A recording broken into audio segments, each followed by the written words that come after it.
Hey everyone, how you doing? It is me, Tim, and I'm going to be reading A Little Woman's Christmas by Heather Vogel Frederick.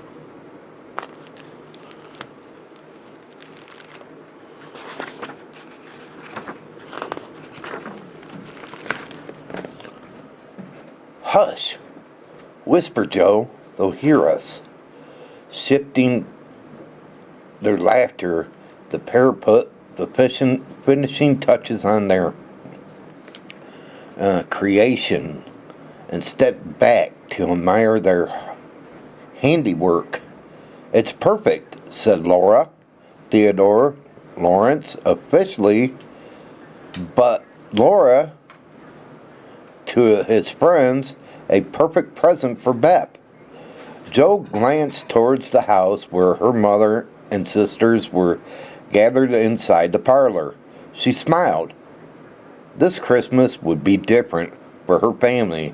This year, there would be presents. She and Lori were seeing to that. Christmas just wasn't Christmas without presents.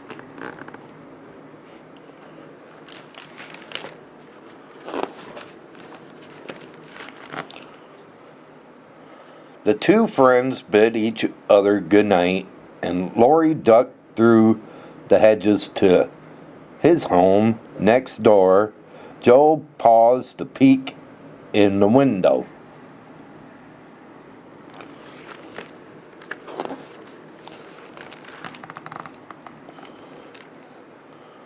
The fire crackled cheerfully on the hearth. Beside it, her mother and Meg were knitting socks for faraway soldiers. Amy was bent over her sketchbook. Only Beth's hands were still, thin and pale from her most recent illness. She leaned quickly against her mother's knee. A shadow passed across Joe's face as her gaze fell on Father's empty chair. It has been empty for a long time. More than a year had passed since Mr.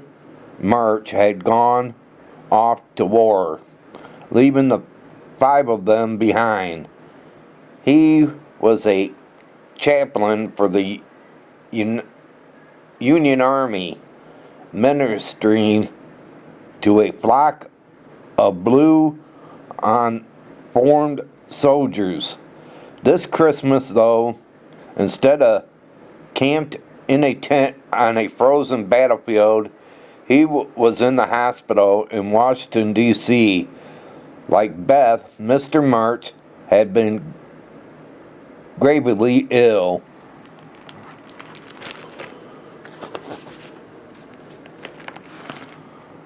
Joe lifted her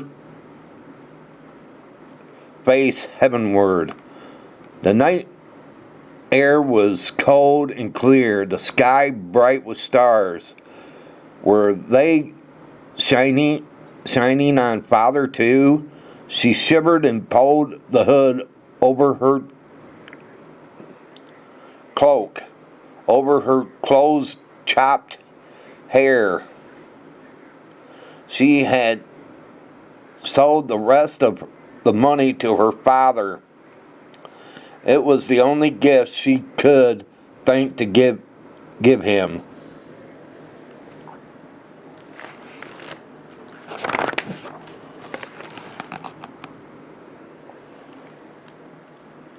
Christmas morning brought sunshine along with smiles from Beth as Marmeen, the March girls' pet name for their mother, wrapped in her new red shawl. There are more presents, too, said Joe, sweeping Beth up in her arms and carrying her downstairs to the window.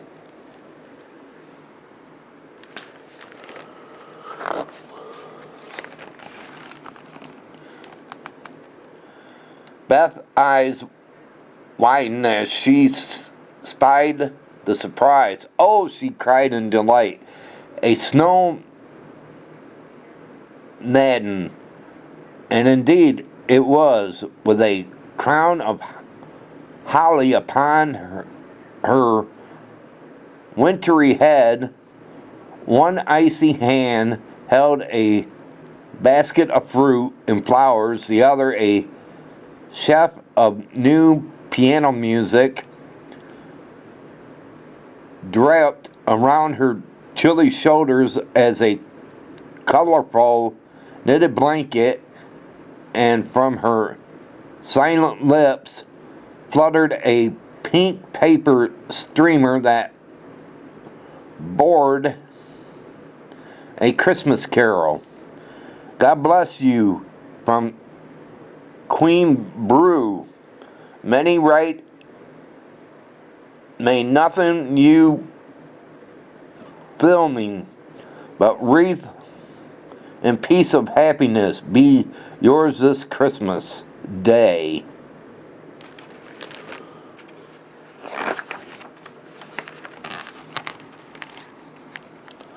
Beth was not the only one to receive a present. For Amy, the artist in the family, there was a frame picture. And for Joe, who meant to be a writer someday, a book, of course. Thanks to Lori's grandfather, Meg had a new silk dress, her first.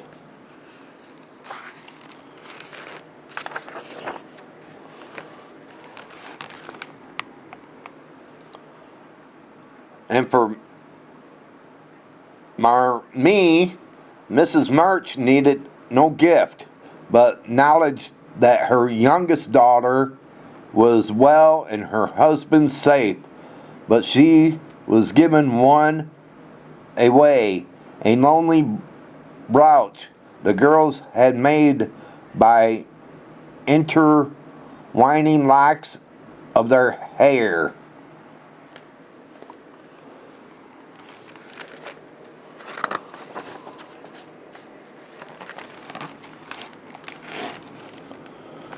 I'm full of happiness that if Father were only here, I couldn't hold one drop more, said Beth, and her sisters quite agreed. We have much to be thankful for, girls.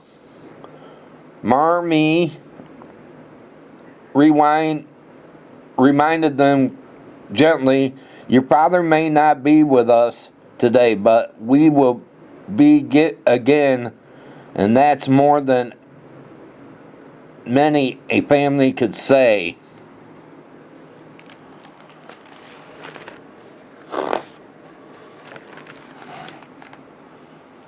Now and then in this workaday world, delightful things do happen.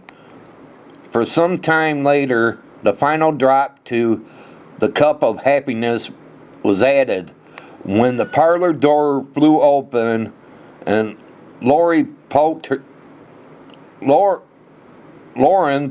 his head in. "Here's another present for the March family," he cried, stepping aside to reveal a tall figure standing behind him.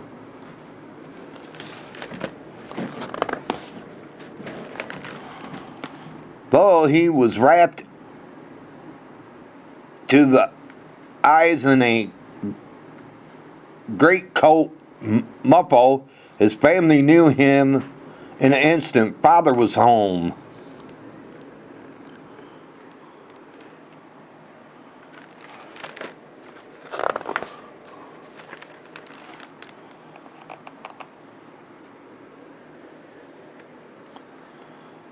Never was there such a Christmas dinner as they had that day, with a fat turkey and plum pudding and stories and songs. I knew it's been a rough road for you to travel, Mr. March told his wife and daughters, lifting his glass in a toast. But you have got on bravely. Mrs. March smiled. We did as we always done, hoped and kept busy.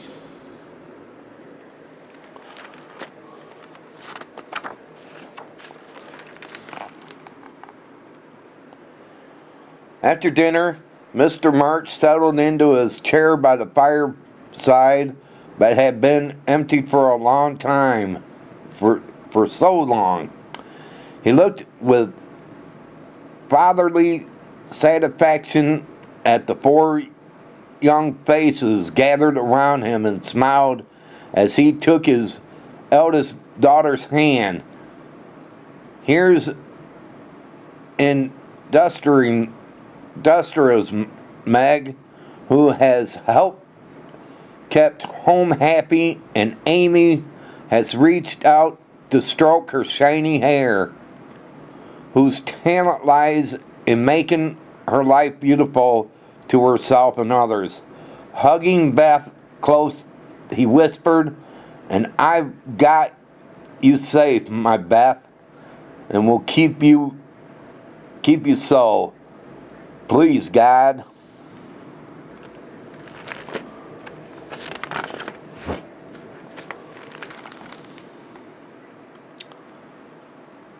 What about Joe? Beth plead.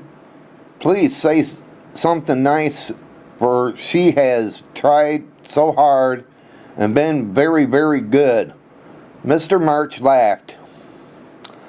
I didn't know if the sharing has slobbered our black sheep, and I rather miss my wild girl, but if I get a strong, helpful, tender-hearted woman in my place, I'm quite satisfied. Marmie's eyes shone with quite joy as her husband glazed around the loving circle and added, I am prouder than ever of my little girl. The March family full hearts overflowed, and Beth sighed in commitment. We have father and mother in each other, she said, and that's a very best present of all.